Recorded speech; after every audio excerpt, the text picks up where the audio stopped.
Segunda epístola do apóstolo Pedro, a epístola que o apóstolo escreveu aos irmãos da dispersão, capítulo 1. Nós vamos ler do versículo 12 até o versículo 21, mas já adianto para os irmãos que a nossa exposição será do versículo 12 ao versículo 15. Nós vamos ler do 12 ao 21, que é todo o contexto. A nossa pregação vai expor do versículo 12 ao versículo 15, 2 de Pedro, capítulo 1, a partir do versículo 12, diz a inerrante palavra de Deus: Por esta razão, sempre estarei pronto para trazer-vos lembrados acerca destas coisas, embora estejais certos da verdade já presente convosco e nela confirmados. Também considero justo, enquanto estou neste tabernáculo, despertar-vos com essas lembranças, certo de que estou prestes a deixar o meu tabernáculo, como efetivamente nosso Senhor Jesus Cristo me revelou. Mas, de minha parte, esforçar-me-ei diligentemente por fazer que a todo tempo, mesmo depois da minha partida, conserveis lembrança de tudo. Porque não vos demos a conhecer o poder e a vinda de nosso Senhor Jesus Cristo, seguindo fábulas engenhosamente inventadas, mas nós mesmos fomos testemunhas oculares da sua majestade, pois ele recebeu da parte de Deus Pai honra e glória, quando pela glória excelsa lhe foi enviada a seguinte voz: Este é o meu Filho amado, em quem me comprazo. Ora, esta voz vinda do céu, nós a ouvimos quando estávamos com ele no Monte Santo. Temos assim tanto mais confirmada a palavra profética, e fazeis bem em atendê-la, como a uma candeia que brilha em lugar tenebroso, até que o dia clareie e a estrela da alva nasça em vosso coração. Sabendo primeiramente isto, que nenhuma profecia da Escritura provém de particular elucidação, porque nunca jamais qualquer profecia foi dada por vontade humana. Entretanto, homens santos falaram da parte de Deus, movidos pelo Espírito Santo. Amém. Amém. Oremos, meus irmãos, nesse momento. Ó Deus, bendita a tua palavra, Senhor, que foi lida nesse momento. Te pedimos, ó Deus, teu favor e a tua graça para que, por meio do teu Espírito, ó Deus, mais uma vez rogando a ação, o agir do Espírito nas nossas vidas, Senhor, nós sejamos, ó Deus, capacitados por Ele para trazer essa mensagem, Senhor, com autoridade, porque a tua palavra, Senhor, ela é vinda de ti, ela é autoritativa, ela não é uma sugestão, ela não é um mero conselho, ela é autoridade sobre nós, ó Deus. Possamos trazer com essa autoridade vinda de ti, da tua parte, não nossa. Somos uns mensageiros, ó Deus. Que o Senhor nos capacite nesse momento, para que sejamos fiéis a essa transmissão. E esta palavra, Senhor, alcance os corações aqui presentes, transforme as vidas, fortaleça, dê ânimo, estímulo, para que os teus servos, os teus eleitos, ó Deus, mantenham-se apegados, para que atentem, Senhor, a esta palavra bendita. Seja conosco, ó Deus, nesse momento, seja com todos os presentes, com todos aqueles, ó Deus, que hão de ouvir essa mensagem, no nome de Jesus. Amém. Meus irmãos, o título do nosso sermão é Agarrando-se à Palavra da Verdade. Agarrando-se à Palavra da Verdade. Esses versículos que nós lemos, do versículo 12 até o fim, até o versículo 21, o fim do primeiro capítulo, eles vão dar ênfase a uma temática: a verdade da palavra de Deus e sua eternidade. Esta é mais uma das razões das quais os cristãos necessitam se agarrar a ela, Esta palavra é a palavra da verdade. Esta palavra é a verdade. E ela não é uma palavra para o agora. É uma palavra que vai permanecer. Lembro os irmãos que o foco do apóstolo Pedro aqui é combater as falsas doutrinas e, evidentemente, que o melhor para fazer isso, o melhor para fazer frente ao perigo dos ensinos hereges é apegar-se à palavra da verdade. Veja, volte novamente ao versículo 19, você vai ver na parte A que esse é o conselho que Pedro vai dar. Observe, diz assim: temos assim tanto mais confirmada a palavra profética, e olha a exortação, e fazeis bem em atendê-la. A palavra no original, irmãos, para atendê-la é proseco. Essa palavra tem o seguinte sentido, é como se, no sentido figurado, é de trazer um navio à terra e atracar, aportar aquele navio, deixar ele firme, para que ele não saia. Também significa aplicar-se a alguma coisa, apegar-se a alguma coisa, devotar pensamento e esforço a alguma coisa. Então o que Pedro está dizendo é: agarrem-se à palavra. Esse é todo o contexto desses versículos. Mas ele faz isso de forma em bloco. Por isso que nós vamos expor também dessa maneira. Então, ele está se utilizando mais uma vez da linguagem pastoral e está manifestando preocupação com o bem-estar espiritual daqueles irmãos. Então, nós sempre dizemos assim: essa é a questão principal na vida do homem. É claro que nós temos coisas importantes para cuidar, mas o mais importante é o bem-estar espiritual. Veja, observe, irmãos, o apóstolo Paulo, o apóstolo Pedro, até Jesus Cristo. Observem qual era a preocupação principal deles. Veja aquele contexto, aqueles irmãos, muitos dos irmãos viviam num contexto de muita dificuldade. Estes irmãos aqui, destinatários dessa carta, viviam num contexto de dificuldade. Os irmãos que viviam em Roma estavam sob perseguição, estavam sob o peso do Estado sobre as suas costas, os impostos pesados. O Estado concordava com os judeus para perseguirem os cristãos. Muitos cristãos eram escravos.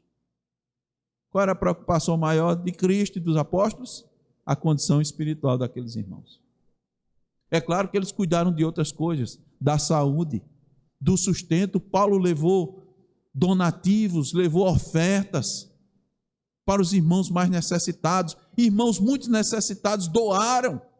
Foi criado o ministério diaconal para atender às necessidades, mas o foco era o espiritual.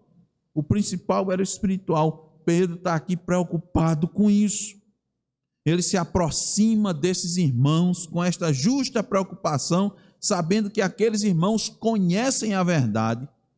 Por que é que eles sabem que eles conhecem a verdade? Porque eles foram instruídos por ministros fiéis, enviados por Deus. Mas olha aqui, irmãos, mais uma vez, não bastava ser instruído na verdade. Ora, ser instruído na verdade é lógico que é algo importante, é fundamental a ortodoxia. Mas não bastava. Veja que Pedro está dizendo aqui que não basta. Eu sei disso. O esforço continua, irmãos. Veja aqui que Pedro está se esforçando e Pedro está mostrando aos irmãos que há uma necessidade de se esforçar também. Por isso que ele usa essa forte expressão dizendo: e fazeis bem em atendê-la. Atender a palavra significa atender, não no sentido, como eu disse para os irmãos, só você ouvir, estão falando da palavra, estão pregando a palavra, é um sermão, é verdade aquilo que está pregando, vou prestar atenção. Não é prestar atenção aqui o sentido. É não só prestar atenção, é agarrar-se, atracar, como você prende um navio no porto para que ele ali não saia. Com base, irmãos, no que o apóstolo Pedro nos traz, nesses primeiros versículos, do 12 ao 15, eu quero mostrar para os irmãos como o crente pode agarrar-se à palavra da verdade. Como ele pode fazer isso? Em primeiro lugar, relembrando os ensinos nos quais ele está firmado. Versículo 12, novamente. Por esta razão, sempre estarei pronto para trazer-vos lembrados acerca destas coisas, embora estejais certos da verdade, já presente convosco e nela confirmados. Esse versículo, irmãos, é muito, mas muito importante. E ele é algo basilar.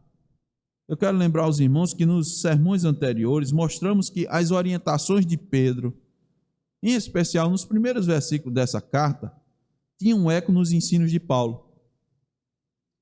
Os dois apóstolos deixaram muito claro que o cristão precisava confirmar sua vocação e eleição, confirmar sua salvação.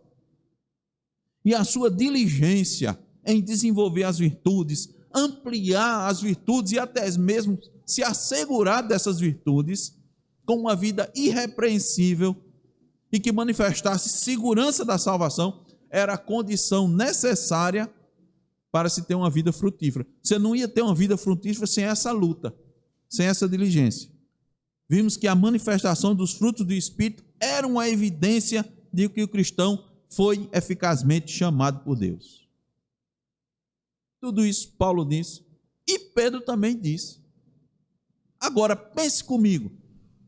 Se Paulo já havia dito isto quando escreveu aos irmãos de Filipe, mesmo que tenha falado de outra maneira, com outras palavras, dando outro destaque, por que Pedro iria repetir esses ensinos?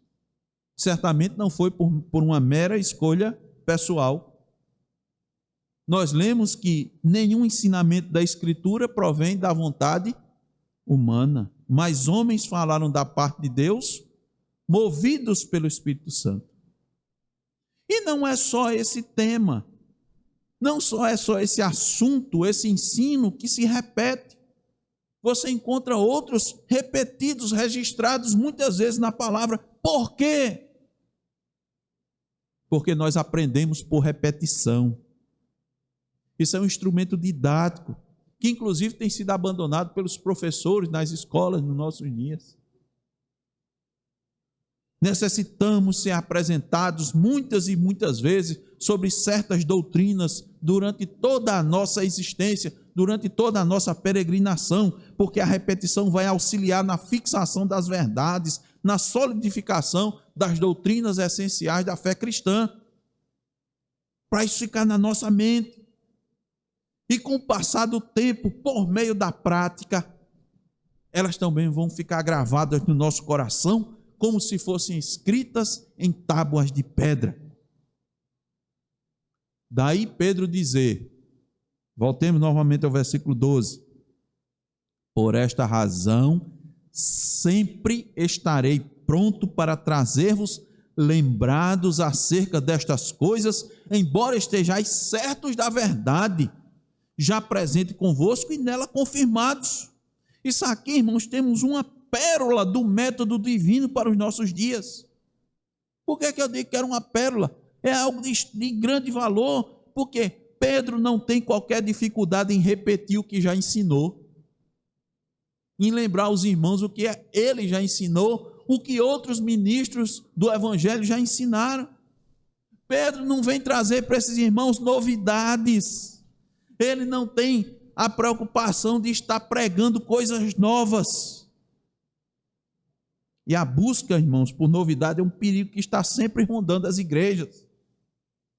O espírito dos atenienses jamais deixou o íntimo dos frequentadores de igrejas em todas as épocas. Você sabe qual é o espírito dos atenienses? Está lá em Atos 17, 21. Diz assim: pois todos os de Atenas e os estrangeiros residentes de outra coisa não cuidavam, senão dizer e ouvir as últimas novidades. Eles queriam novidade. Mas Pedro não está trazendo novidade. E precisamos compreender isso. E olhe só, irmãos, ele faz aqueles irmãos lembrarem de verdades que não só conheciam, eles já conheciam, mas estavam já bem doutrinados. Pedro quem diz isso? Por que isso? Porque é necessário. É importante para a igreja. Pedro não está procurando novidade para pregar, irmãos. Pedro está pregando o que a igreja precisa. Pedro prega o que o Espírito Santo lhe mostra. Pedro prega o que o cabeça da igreja deseja que sua noiva fixe na mente. Inclusive, irmãos, uma das obras do Espírito é exatamente essa. Uma das obras do Espírito é lembrar aquilo que Cristo ensinou. Não está lá em João 14, 26? Mas o Consolador, o Espírito Santo, a quem o Pai enviará em meu nome, esse vos ensinará todas as coisas e vos fará lembrar de tudo o que vos tenho dito. Muitos cristãos, tanto novos quanto maduros, não sabem que algumas verdades que eles já conhecem precisam ser lembradas para que a fundamentação teológica necessária para as suas vidas seja completa.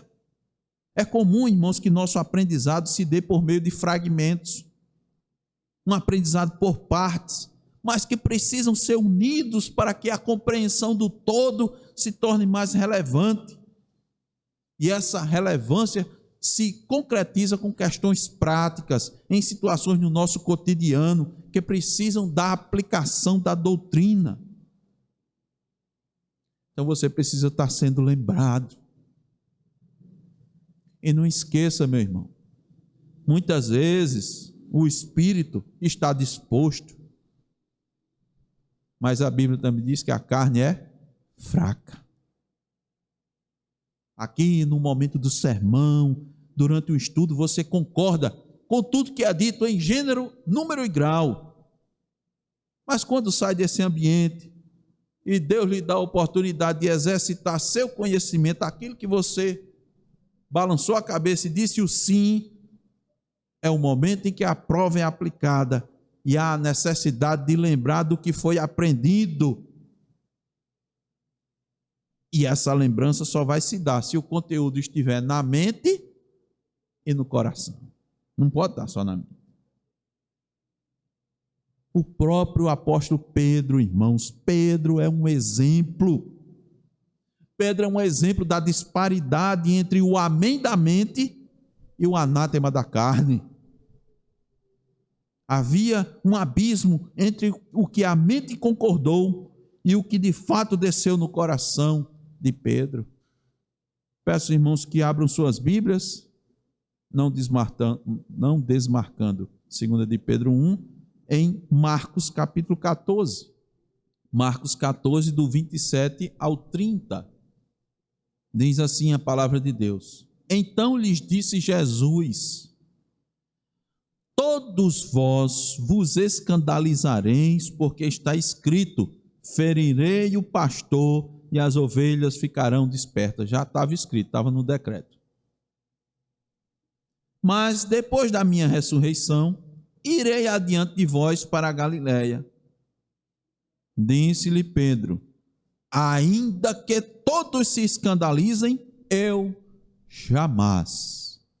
Respondeu-lhe Jesus: em verdade te digo que hoje, nesta noite, antes que 2 vezes cante o galo, tu me negarás 3 vezes. Mas ele insistia com mais veemência: ainda que me seja necessário morrer contigo, de nenhum modo te negarei. Assim disseram todos.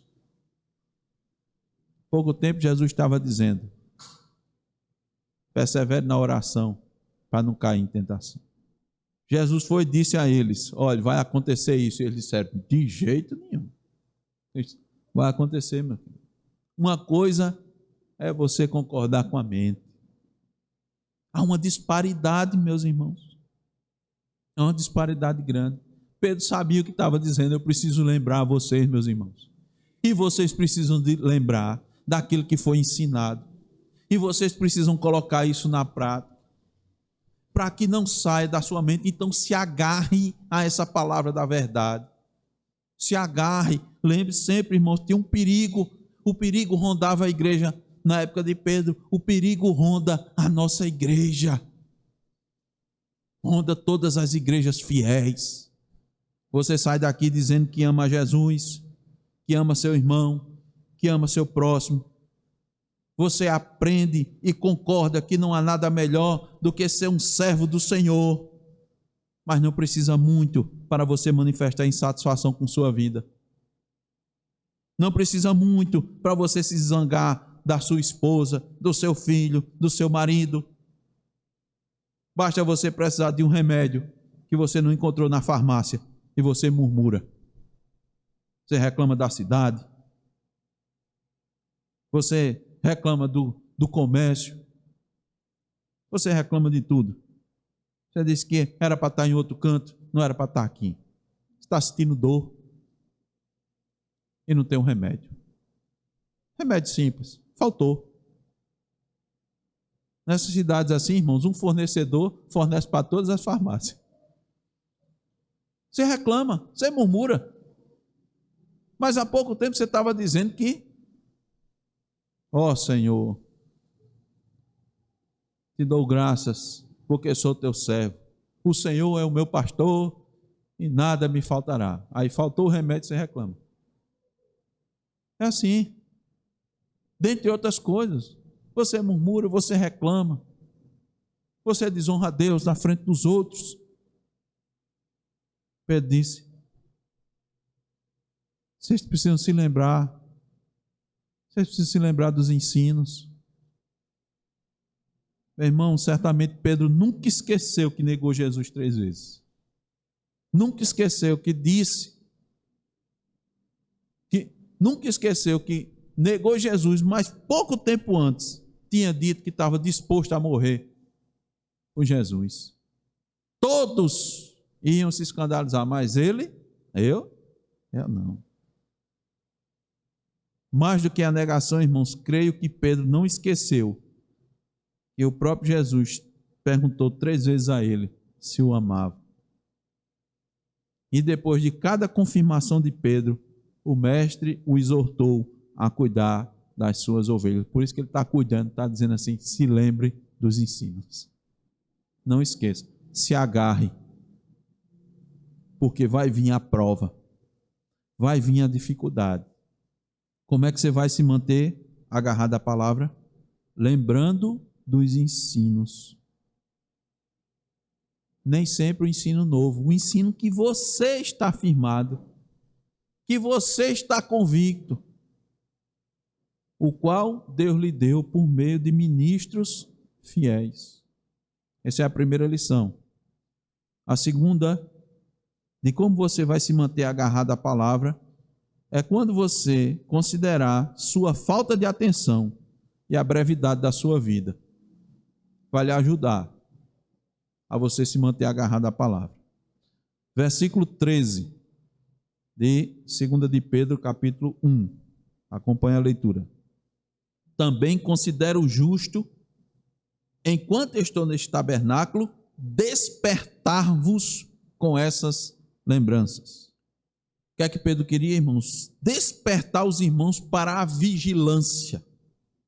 De novo faço menção aos irmãos. Lá no monte, Jesus disse: vigie, persevere na oração.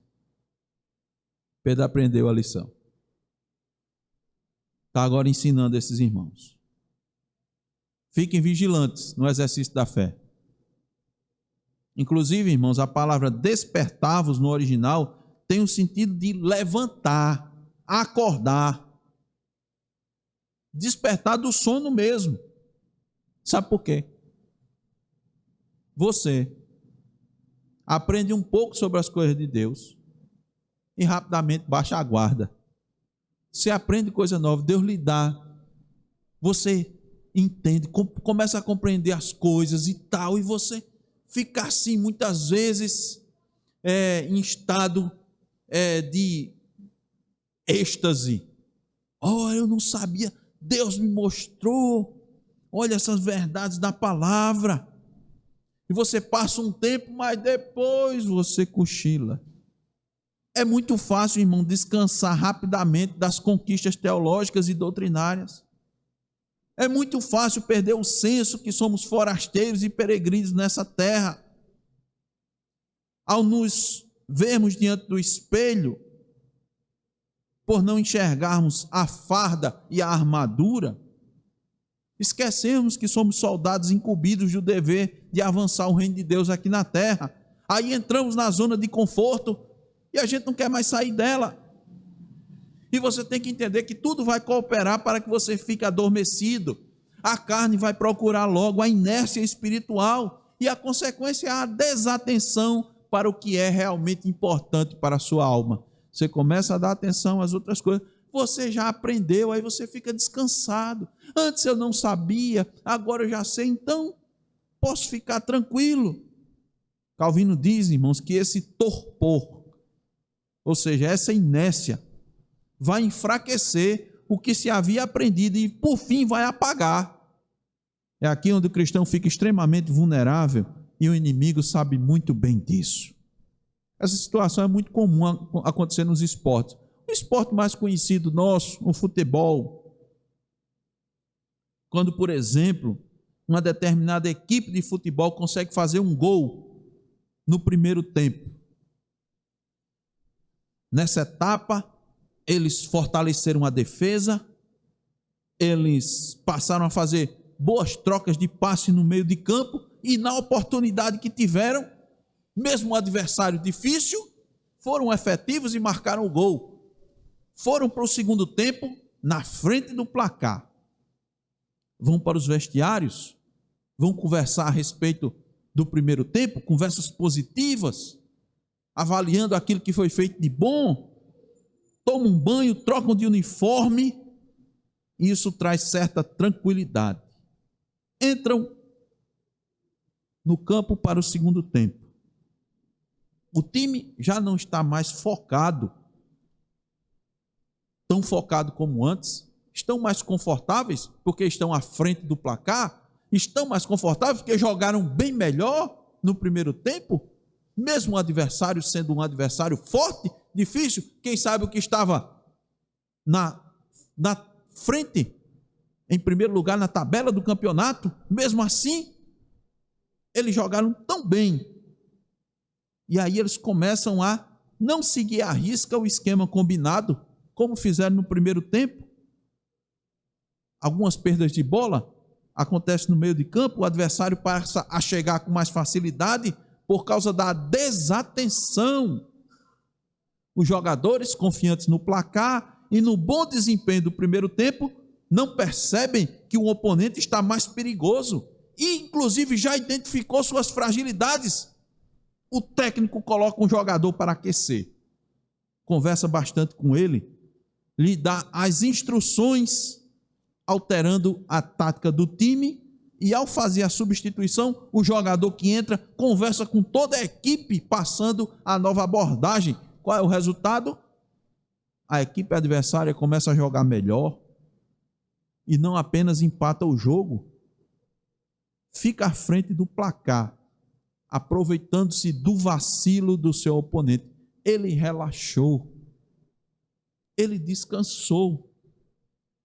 Não é isso, irmãos, que Pedro deseja que ocorra com os irmãos da dispersão.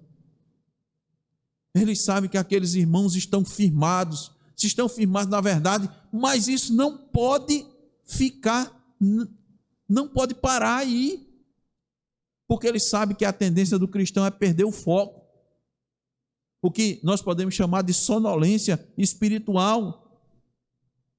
Irmãos, vemos muito isso nas igrejas reformadas, vemos demais.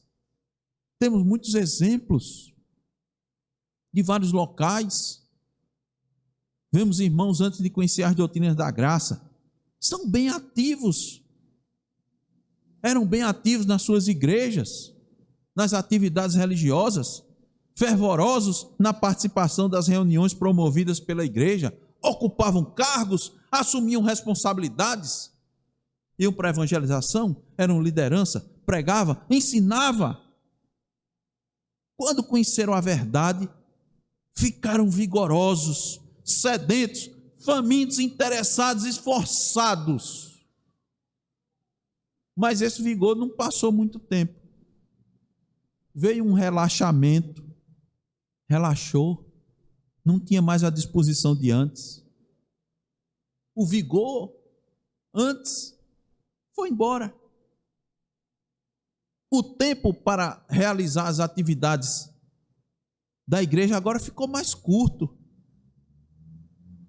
Começaram a se ocupar com outras coisas, não se dedicaram mais à causa. O cristão, irmãos, tende a se acostumar com a verdade e a deixar de lhe dar o devido valor. Preste bem atenção nisso aqui. É o que Pedro está chamando a nossa atenção. A atenção daqueles irmãos. Ele diz: vocês não abandonaram a verdade.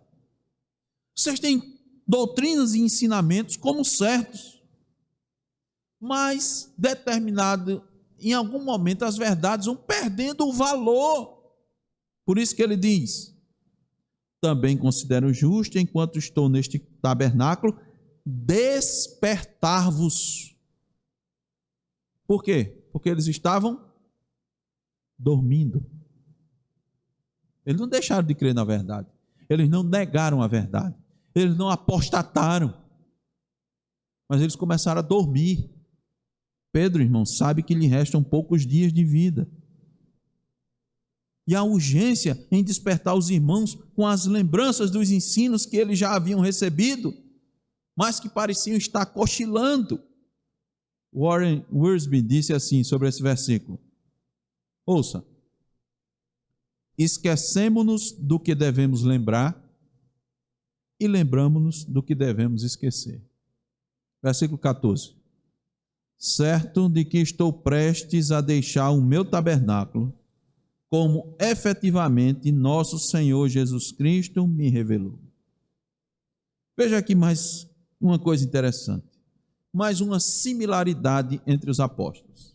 Como Paulo fez na segunda carta a Timóteo, Pedro anuncia sua morte iminente. Paulo também tinha dito a Timóteo. E esta situação, irmãos, o leva a despertar os cristãos para quê? Para uma vida de apego à palavra.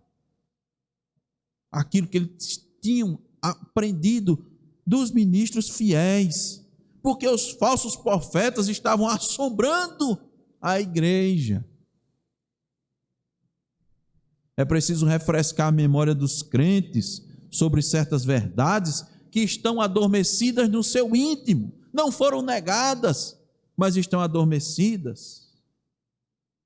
Pedro sabia de sua morte, irmãos, porque Jesus havia dito quando o restaurou no mar da Galileia. Lembra que o próprio Jesus Cristo tinha dito antes: olha, vocês vão negar, mas depois eu vou ter com vocês. Está lá em João 21, eu vou ler para os irmãos. João 21, 18 e 19 diz: em verdade te digo, que quando eras mais moço, Cristo está se dirigindo a Pedro, tu te cingias a ti mesmo e andavas por onde querias. Quando, porém, fores velho, estenderás as mãos e outro te cingirá e te levará para onde não queres. Disse isto para significar com que gênero de morte Pedro havia de glorificar a Deus.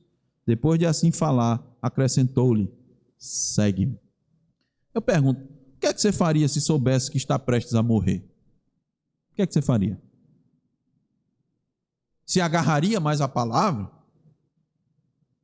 E como Pedro buscaria lembrar seus irmãos das verdades nas quais eles estão firmados? Ou você faria como os ímpios? Se eu vou buscar realizar os desejos que ainda não consegui nessa vida.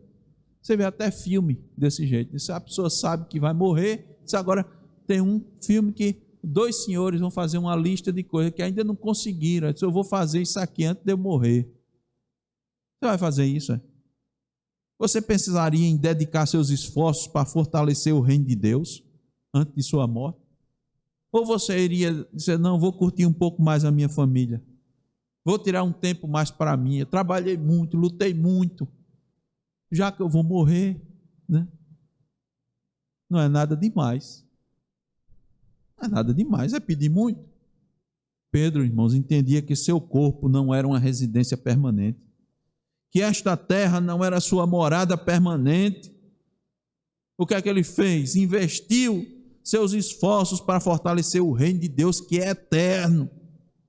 Eu vou dizer, meu irmão, saiba que sua situação é idêntica, bem idêntica à de Pedro. Sabe por quê? Mesmo que você não saiba que sua partida esteja próxima, como Pedro sabia, que Cristo tinha dito a ele. Ou se sua partida vai se dar daqui a algumas décadas, esse tempo que você tem é muito curto. Não se iluda não, porque você tem pouca idade, comparada do apóstolo Pedro, ou de alguns irmãos já idosos. Olhe para o exemplo de Pedro e procure segui-lo, não é o que nós temos aprendido no 5º mandamento. Imite a fé deles, as suas virtudes. Considere a brevidade da vida e a tendência do cochilo espiritual. Apegue-se, agarre-se cada vez mais à palavra da verdade que tem sido ensinada pelos ministros fiéis. Ouça suas palavras de advertência e saia desse estado de desatenção para que o inimigo não se aproveite e fature alto em cima de você. Valorize as verdades que você aprendeu. E cuidado para não valorizar o que Deus não valoriza. Como é que devemos nos apegar à palavra da verdade? Primeiro, relembrando os ensinos dos quais estamos firmados. Segundo, considerando nossa falta de atenção e brevidade da vida. E, para concluir, em terceiro lugar, versículo 15. Rogando a Deus que a verdade fique gravada na mente e no coração. Mas, de minha parte, esforçar-me-ei diligentemente por fazer que a todo tempo, mesmo depois da minha partida, conserveis lembrança de tudo. Certo pregador disse assim: a mensagem é maior que o mensageiro. O mensageiro passa, a mensagem permanece. Os destinatários iniciais desta carta, irmãos, os judeus, entendiam bem a questão da transitoriedade da sua história, em especial o tempo que peregrinaram no deserto. Por isso é interessante destacar essa expressão que Pedro usou a respeito do seu corpo, chamando o seu corpo de tabernáculo. Porque o tabernáculo, irmão, foi dado por Deus ao povo, de modo que eles pudessem armá-lo e desarmá-lo com agilidade em sua caminhada no deserto. Quando chegava a hora de partir, quando a nuvem Shekinah se movia, o povo desarmava as cordas que mantinham o tabernáculo erguido, dobrava a tenda e partia. Pedro está dizendo que chegou a sua hora de desarmar as cordas e partir, porque o mensageiro passa, mas a mensagem deve ficar. Mas a mensagem, irmão, só permanece no coração daqueles que se agarram a ela. Daqueles que a têm como muito preciosa e indispensável para as suas vidas. A mensagem só permanece naqueles que nela meditam de dia e de noite. A mensagem só permanece naqueles que a recebem e a praticam. Senão a mensagem se perde. Vai ser esquecida, porque os cuidados deste mundo, as preocupações, os anseios outros que não o reino de Deus, fazem com que a mensagem se torne uma vaga lembrança. Há muitos cristãos que estão dentro das igrejas, mas que a mensagem já se perdeu. Eles ouvem, nada se aproveita. São classificados por Tiago como ouvintes profissionais. Está lá em Tiago capítulo 1. A partir do versículo 22 diz: tornai-vos, pois, praticantes da palavra e não somente ouvintes, enganando-vos a vós mesmos. Eles estão enganados. Eles vão para a igreja, eles ouvem sempre a mensagem, mas só ouvem. Versículo 23. Porque se alguém é ouvinte da palavra e não praticante, assemelha-se ao homem que contempla no espelho o seu rosto natural, pois a si mesmo se contempla e se retira, e para logo se esquece de como era a sua aparência. Mas aquele que considera atentamente na lei perfeita, na lei da liberdade, e nela persevera, não sendo ouvinte negligente, mas operoso praticante, esse será bem-aventurado no que realizar. Pedro deseja que a mensagem fique gravada na mente e no coração daqueles irmãos, e por isso se esforça para isso. E nós temos que nos esforçar, e nós temos que pedir a Deus que essa palavra fique gravada. Qual foi o esforço de Pedro? Ele escreveu essa carta. Ele disse: eu sei que depois que eu partir, os irmãos vão poder ler. Há estudiosos, irmãos, que acreditam que Pedro está se referindo não apenas a esta carta, a esta epístola. Por volta de 125 depois de Cristo, Pápias, que era bispo de Hierápolis, na Ásia Menor, e antigo discípulo do apóstolo João, escreveu assim: Marcos tornou-se intérprete de Pedro e escreveu precisamente tudo o que ele se lembrava, mesmo que não sequencialmente, sobre as coisas ditas e feitas pelo Senhor.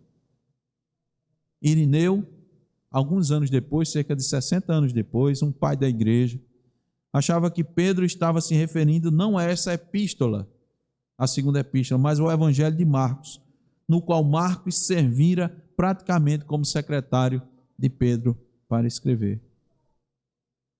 Há muitos que creem, irmãos, que Pedro está se referindo ao Evangelho, a outra escrita. Ele disse: eu vou me esforçar para que vocês não esqueçam. Pois, irmãos, assim como Pedro se esforçou diligentemente para que a palavra da verdade se mantivesse sempre presente na mente dos irmãos, esforce-se também. A palavra de ordem continua sendo diligência. Estão lembrados, irmãos? Diligência. Pedro novamente usa essa palavra para com ele, e nós devemos continuar usando para conosco, para que a gente fique agarrado a essas verdades. Você se agarra à verdade que você foi instruído por meio dos ministros fiéis, porque eles vão passar, assim como todos nós. Estamos apenas de passagem, e aqueles que se esmeram para instruir os eleitos de Deus estão sendo diligentes no seu trabalho, estão sendo como o apóstolo Pedro. O que é que você deve fazer? Siga esse exemplo, imite a fé deles, apegue-se à palavra da verdade. Como é que você vai fazer isso? Deixa eu lembrar para os irmãos. Primeiro, relembrando os ensinos nos quais você está firmado. Não reclame, nem estranhe por ser instruído algumas vezes naquilo que você já sabe. É uma necessidade, é um instrumento pedagógico divino. Considere sua falta de atenção e a brevidade da sua vida. Você tem facilidade de baixar a guarda e dar espaço ao inimigo. E sua vida é muito curta. Enquanto você está nesse tabernáculo, procure agarrar-se à verdade. Terceiro lugar, rogue a Deus que essa verdade fique gravada na mente e no coração. Creia nessa verdade. Pratique essa verdade. Espalhe essa verdade. Agarre-se a ela. Porque, senão, você vai ser uma presa fácil para as falsas doutrinas. Que Deus nos abençoe, irmãos. Amém.